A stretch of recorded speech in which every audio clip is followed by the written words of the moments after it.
You know that song, what is it, 6 days on the road and I'm coming home tonight? That's kind of how I feel. 10 days on the road and finally I'll be home tonight.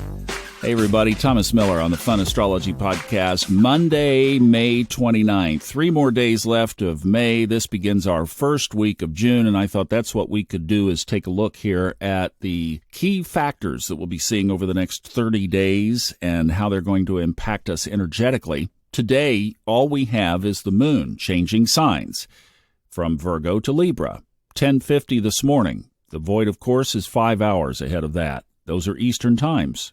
The oracle planet, the one rising right before the sun, is still Uranus. We mapped that out for till later this month. And we still have basically the big T-square between the Mars-Pluto opposition, which is now 5 degrees separated. Mars pulling away from that, of course. And that's squaring up to the Jupiter North Node conjunction, which will be exact this Thursday evening, June 1st at 8:43 p.m. Eastern. As I've mentioned, this past week of podcasts had to be pre-recorded, and then with the plan of dropping in if we needed to. And I've just got to say, I can't wait to get up to the future till now so that I know what you know. It's like it is Back to the Future. It truly is. So we'll catch up on that tomorrow. Now, what energy does June hold for us? Well, nothing like what we've just been through. Couple of things, 2 stations of outer planets this month. Saturn on the 17th goes retrograde, and Neptune stations retrograde on June 30th.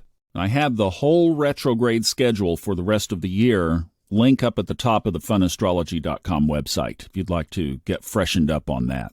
So that brings us into an extended period of looking at which side of karma are we on with Saturn. Saturn will always have you face your stuff.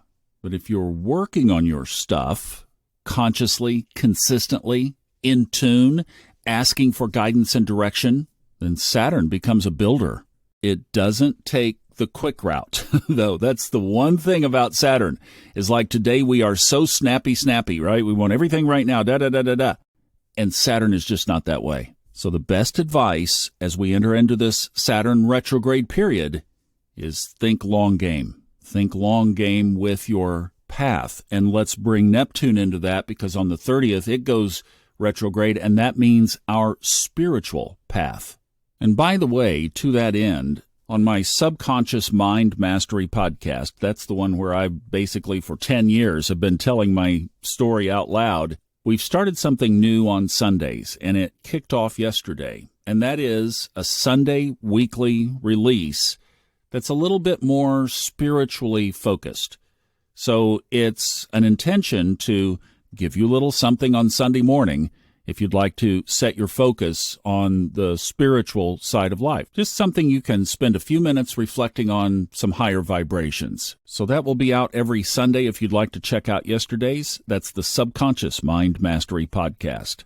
Now, for the rest of June, couple of ingresses, well, several key ingresses. Venus is going to be moving into Leo on the 5th. But the big one is Pluto moving back into Capricorn on the 11th. So Pluto will be happy going back into the area where it spent the last 2 decades. And then Mercury on the same day is going to be smiling as well, going home to Gemini. The June or summer solstice above the equator on the 21st as the sun enters Cancer, and then Mercury follows right behind on the 26th. And if you have a honeycomb collective, there's a great visual image because you'll see that Mercury is highlighted quite a bit in the transits section for June. Lots of faster-moving planet aspects this month. Kind of looks like more triggers in June, and we had bigger theme builders in May. One more date to circle on the calendar would be the 23rd. That's when the sun sextiles the north node of the moon, trining the south node of the moon. So it's halfway on its way to its square on July 22nd to the nodes. Full moon this month is Saturday, the 3rd, in Sagittarius. And the new moon will be on the 17th for most of you, 18th technically for the East Coast. It's very close to midnight, and that will be on the 17th Saturday, 18th Sunday. That's 4 degrees, of course, away from moving into Cancer, so that's going to have a little bit of extra punch. But I'll tell you, everything else from a crescendo point of energy, we definitely hit one of the high spots for this year just over these past 2 weeks. So I think to boil this down, not as bad. The focus for right now, as I would see, is rest, because we don't have much between now and Thursday, and that's when Jupiter conjoins the north node of the moon. Let's talk more about that on Wednesday. With your permission, I'd like to have a rest day tomorrow, get back in the saddle fully on Wednesday. There are no exact aspects in the sky tomorrow, so we'll just leap over that, and we'll see you back to talk more about Jupiter and the nodes in 2 days. Hope you have a wonderful, wonderful Monday and Tuesday. See you back on Wednesday.